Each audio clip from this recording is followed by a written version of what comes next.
Good evening, my wonderful committee members. All right, this is Thursday, April 10th, 2025. Pursuant to Chapter 2, the Acts of 2025, this meeting of the Traffic Commission may be conducted via remote participation. We will post an audio-video recording and other transcripts and other comprehensive recordings of these proceedings as soon as possible after the meeting on the City of Somerville's website and the local cable access government channels. Can I see if we have a quorum, please? Roll call. Yes, Chair Lathan, Yes, here. Eileen Webb, Here. Lieutenant Rymel, I'm here. Yep. Assistant Chief Tierney, Present. and that's 4 present, and we have a quorum. And the counselor is unable to attend tonight. Okay, wonderful. All right, moving through meeting ground rules. Let's listen to the other side, focus on issues, not personalities, avoid questioning motives, and let's be polite. Item number 1, acceptance of the minutes from the March 13th, 2025 Traffic Commission meeting. Can I get a motion to accept or deny item number 1, please? I'll make a motion to accept. All right, can I get a second? Second. Roll call vote, please, to accept item number 1. Yes, Chair Lathan, Yes. Lena Webb, Yes. Lieutenant Rymel, Yes. Assistant Chief Tierney, Yes. and that's 4 yes, and motion carries. All right, moving on to item number 2, request for the removal of parking spaces at 19 Gorham Street and 34 Gorham Street for installation of tree bump outs to obtain ADA compliant sidewalk width around the healthy trees. Who is here to discuss this item? I am Rebecca Wright, Engineering Department Senior Project Manager of Streetscapes. Wonderful, take it away. Is it okay if I share my screen? Sure. Great. So, oh, there we go. Okay, so we are under our Streetscapes project. Are you guys seeing a PowerPoint request for the removal? Not yet. Oh, because I didn't press share. Okay. All right, There it is. I'm just gonna regroup here. So under our streetscapes contract, we are repaving and redoing the sidewalk on Gorham Street. Before the walkthrough, we had a contractor identify locations where it was too narrow of a sidewalk that met ADA compliance, and he identified 19 Gorham Street and 34 Gorham Street. So I just want to point out, just for a reference, how you can differentiate in the next pictures between the two. 19 has the orange cones at the back of sidewalk, and 34 has this retaining wall at the back of sidewalk. So I went out and measured the most narrow dimension. So here's 19 Gorham Street with the cones I was talking about, and I measured about 28 inches. We need 36 or 3 feet, 36 inches or 3 feet to meet ADA requirements. So this is not compliant for a sidewalk.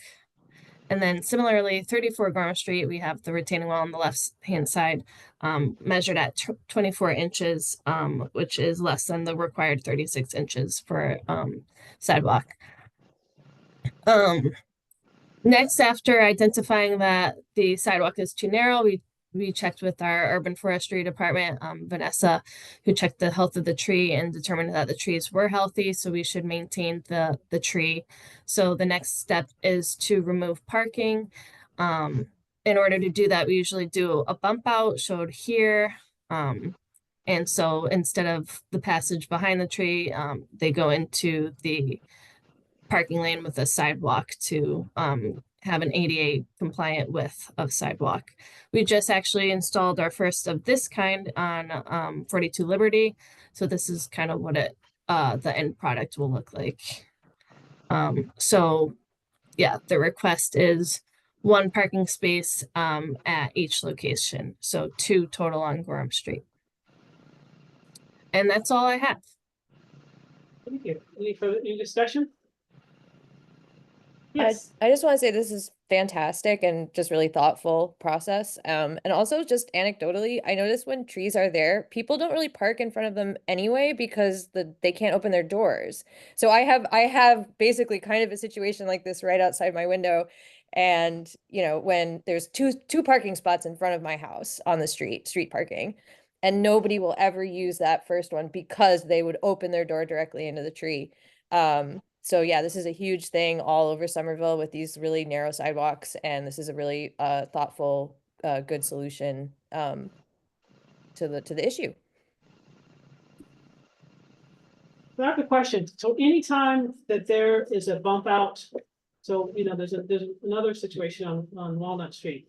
So any situation where there's a bump out required, because situations like this, that would need to go before this commission, correct? I believe that's the process we've been doing customarily, but yeah, that's what In we've, effect, removing parking spaces. yes. Okay, that's what I want to get that clarified. Okay. Any further discussion? Excuse me, Gorham Street's a one-way, correct? Yeah, they're all one-way at that location, I believe, right? Yeah. Yep, okay, yep. So it won't affect any two-way traffic if the bump out. And it's essentially the same width as a parking space. So that was my question. What does that, how far out does it come off the curb? And what does that leave us for a travel lane? So it's about 5 feet 6 inches. I think a normal car is about 6 feet wide. So that's the widest dimension there. Don't entirely know the width of Gorham Street, but it won't be any narrower than it is now with the tree bump out. But if the car is parked directly across from that, for instance, an ambulance or a wider fire truck could still get up the street, correct, or down the street? Correct, yeah. And I'll add, we also checked this against the street sweeper and confirmed with Jeffrey Barbieri from DBW that this design works with the street sweeper as well. Thank you. All right, hearing no further discussion, can I get a motion to approve or deny item number 2? I'll make a Yeah. motion to accept. Can I get a second? Can I'll second that, yep. I get a roll call vote to approve item number 2? Yes, Chair Lathan, Yes. Lena Webb, Yes. Lieutenant Raimel, Yes, Assistant Chief Tierney, Yes.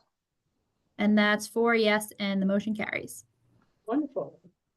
Moving on to item number 3, West Broadway Reconstruction Project Regulation Updates, A, B, and C. So this is just updates, no required vote, looks like. Who is here to discuss this item? Through the chair, this is Greg Hannafin from the Mobility Division. I believe that this will require a vote. It's minor changes to regulations. So that's So this is not an update, this is an actual request.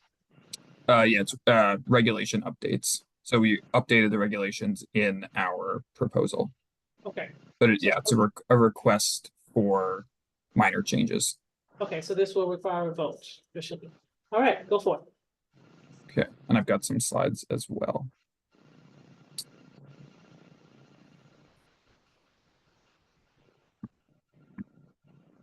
Is everybody seeing my screen? yes. So this is just a reiteration of the text, but I will describe what each of these 3 items is. So these are the regulations that were approved in January when Mobility came to the Traffic Commission and presented all of the regulation changes. And it was also item number 3, so not to confuse with this item.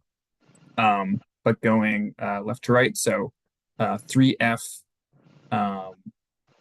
was a change from an existing bus stop. I guess just to set the table here, we are at the intersection of Broadway and North Street.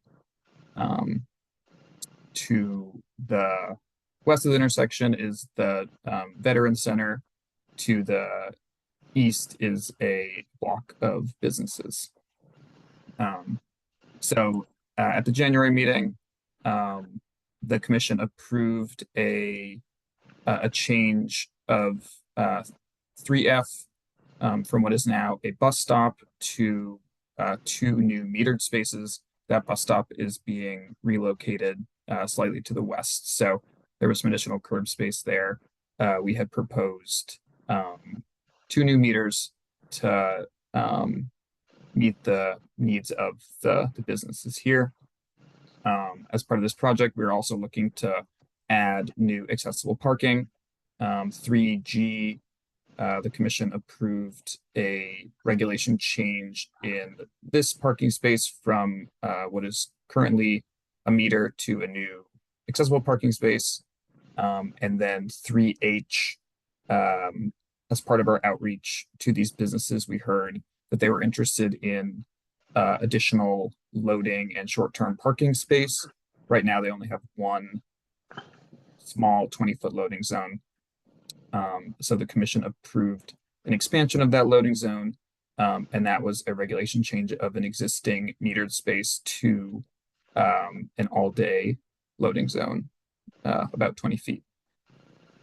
So 2 locations where the regulations were not changed.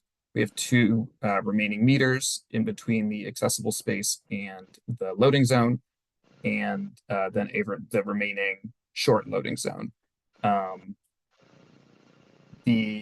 I'll go over in the next slide what the requested updates are, but this is clearly an issue because we have half the loading zone, which was approved as an all-day loading zone, but the other half was not updated in the January Traffic Commission meeting. So right now, the loading zone has 2 different regulations, and we want to reconcile that. Any questions here before I move on to the updates that we're requesting? Okay. So these are the proposed regulation updates. So as we were continuing to review the design, we realized that the accessible space in the location to the east of North Street did not meet our standards for an accessible parking space, which includes a ramp directly adjacent to the parking space to allow someone who's parking there to go immediately directly to the sidewalk without having to navigate through the street to the to a curb ramp. Because of the presence of some large existing trees on this block, we weren't able to accommodate that design in the space that we had previously proposed. So what I am coming before the commission today to request is a relocation of that accessible parking space to the west side of North Street so that we can design it up to Somerville's design standards for an accessible parking space. What that means is that we would leave the existing metered parking the way it is. But we are also, because we had requested to change that to accessible parking in January, I'm now requesting to update that regulation to metered parking, which is what is out there currently. So as 3B describes, we would, in the new proposal, have 3 meters remaining. And then 3C, that request is to reconcile the loading zone issue that I described previously by modifying the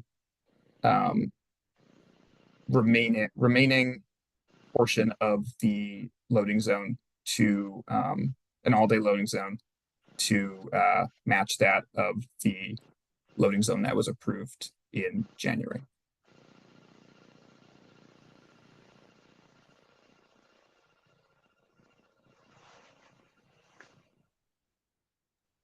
You're on mute, Jill. Chair, oh yeah, you're on mute. Sorry about that. So if I can just recap, Greg, I'll make sure I'm understanding everything. So. Sure. My understanding, this is on the north, from the curb on the north side of Broadway. So you want to change the approved regulation of 3F from 2 metered parking spaces to 1 accessible parking space. That's moving this 88 parking space from B to change the approved regulation 3G from 1 accessible parking space to 1 metered parking space. So that's where you're moving it to. You're moving Correct. that. So we're, yeah, essentially flip-flopping Okay. the accessible space and the metered And then I want to space. make sure I'm understanding this last part, C, request to convert the loading zone from 7 AM to 6 PM, Monday to Sunday, to a 24-hour loading zone, Monday through Sunday? So the existing loading zone is 7 AM to 6 PM Monday through Well, it's a Saturday, I'm sorry, so Saturday. and we have, so right now we have the 40-foot loading zone. Half is 1 regulation, the other half is half of it is an all-day regulation, the other half is a time-limited regulation. So with item 3C, we're requesting to reconcile that difference and make it all an all-day loading zone. And that's Monday to Saturday for 24 hours. That's consistent with everywhere else. I think I might ask Jackie, are those all-day loading zones inclusive of Sunday? We typically just don't enforce on Sundays, due to how the PCO schedule runs. So all of the loading zones citywide are Monday through Saturday. Okay, so the signage itself will not specify, doesn't specify like any days on it, but it will be enforced Monday through Saturday. So it's a 24-hour loading zone, and we found through y'all's research and data that 24 hours on a loading zone on a Saturday is so that's something that people actually use. So the businesses here, we have a couple of restaurants. There's a pizza place as well as an Indian place that do a lot of deliveries, and we have a convenience store here that does needs a lot of short-term parking. So in discussions with them, we feel that on Saturdays, this is basically Saturday all day. The loading will be utilized by the businesses, but for deliveries and for customers. Can you help me understand the need for 24-hour? Like, how many businesses are actually delivering in the middle of the morning? So you're saying like overnight, essentially, Yeah, overnight, between yeah. say 10 PM and 7 AM. I mean, I get the early morning, like I'm not getting after 10 o'clock to 5 AM or 4 AM on a Saturday. So we do feel like at least until the time the businesses close, that the loading zone will be valuable, which I'll have to double check on what the exact hours of these businesses, but I would imagine that they're open until 9 or 10 PM. We could consider returning it to unregulated between 10 PM and 6 AM or whenever the businesses start doing their loading activities in the morning. But what we have found with enforcement is that if vehicles are parked there overnight, a lot of times by 6 or 7 in the morning, those vehicles aren't being moved.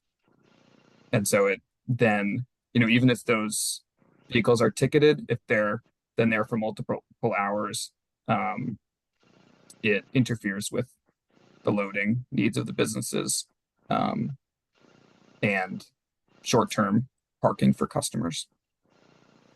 I have one more question, committee, and then I'll open it up. Pardon me for taking over this.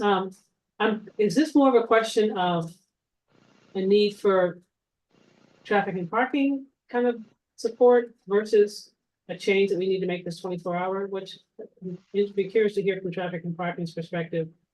Would this be taken care of if there was more support in staffing for traffic and parking to, be able to, ticket and monitor and take and do that? Thanks for the question through the chair. So having loading zones, always loading zones, there's a couple of reasons. If we'd do it over, if you wanted to make it resident permit parking overnight and until 7 o'clock in the morning, a lot of times, like Greg had mentioned, those cars do not get moved, and then it doesn't help out the businesses. As far as Saturday nights overnight that you discussed, Commissioner, there is plenty of free parking up there. I mean, there's other parking spaces folks can park in. It's not like it's saturated up there with people parking in every space. So I don't feel like we'd be taking away anything that is needed to be used. Okay. The other thing that we're finding is, all these regulations, depends on where you are. It seems like we have so many different regulations. It makes it more confusing for folks as well.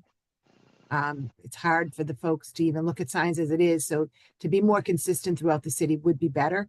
We do have some loading zones that do resort to resident permit parking after hours, like you suggested. I believe I could look it up exactly where those exist. But we do have some that do that. I can tell you, I think it's Evergreen, not Evergreen. Oh, it's off of Highland Ave where we put the pickup drop off zone for the school. But so that is the reason. Thank you. Thank you, Director. Committee members, questions? And I just have one final slide that shows the design of our accessible parking space, just for reference. Greg, is the bike lane going to be blue, like painted blue to warn, to show that that's a accessible like ramp area that, that's going to be really blue in real life? Yep. Yeah, Okay, so it'll be cool. a similar blue to what is shown here, Okay, and cool. probably the same color as what we have on Bow Street. Right. Okay, nice. Cool, thank you.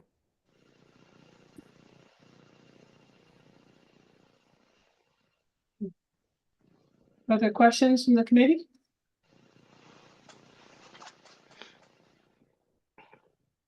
Any objections, and please be honest, any objections from my committee members to see these three as separate items instead of bundling? A, B, and C. Lieutenant Ronald, Assistant Chief, anything? Nothing? No objection. Okay. Objections, yeah. All right, so I'd like to take up these three items for roll call votes separately. Item number 3A, can I get a motion to accept or deny item 3A, please? I'll make a motion to accept. Can I get a second? I'll second that. Can I get a roll call vote, please, to accept item number 3A? Yes, Chair Lathan, Yes. Lena Webb, Yes. Lieutenant Rymel, Yes, Assistant Chief Tierney, Yes. and that's 4 yes and 3A carries. Wonderful. May I get a roll call, may I get a motion to accept or deny item 3B, please? Lieutenant Ronald, I could make a motion to accept that. can I get a second? Assistant Chief Tierney? I'll second it. All right, can I get a roll call vote to accept item 3B, please? Yes, Chair Lathan, Yes. Lena Webb, Yes. Lieutenant Rymel, Yes, Assistant Chief Tierney, Yes. and that's 4 yes and 3B carries. Wonderful. And lastly, can I get a motion to accept or deny item 3C, please? I'll make a motion to accept. Wonderful. Can I get a second? Lieutenant Ronald? yep, I'll second that. Okay. May I get a roll call vote to accept item number 3C, please? Yes. Chair Lathan, No. Lena Webb, Yes? Lieutenant Rymel, Yes, Assistant Chief Tierney, Yes, and that's 3 yes, 1 no, and 3C does carry. Wonderful. All right, I believe that's it. Thank you so much, my great team. Can I get a motion to adjourn this incredible meeting? And thank you, Greg. Appreciate you. I'll make a motion to adjourn. Can I get a second? I'll second. Second. Wonderful. Can I get a roll call vote to adjourn the meeting? Yes. Chair Lathan, Yes. Lena Webb, Yes. Lieutenant Rymel, yes. Assistant Chief Tierney, Yes. and that's 4 yes, and the motion carries. All right, cool beans. Groovy tunes. Thanks, team. Appreciate it. See you Thanks, next month. everyone. See ya. Bye-bye.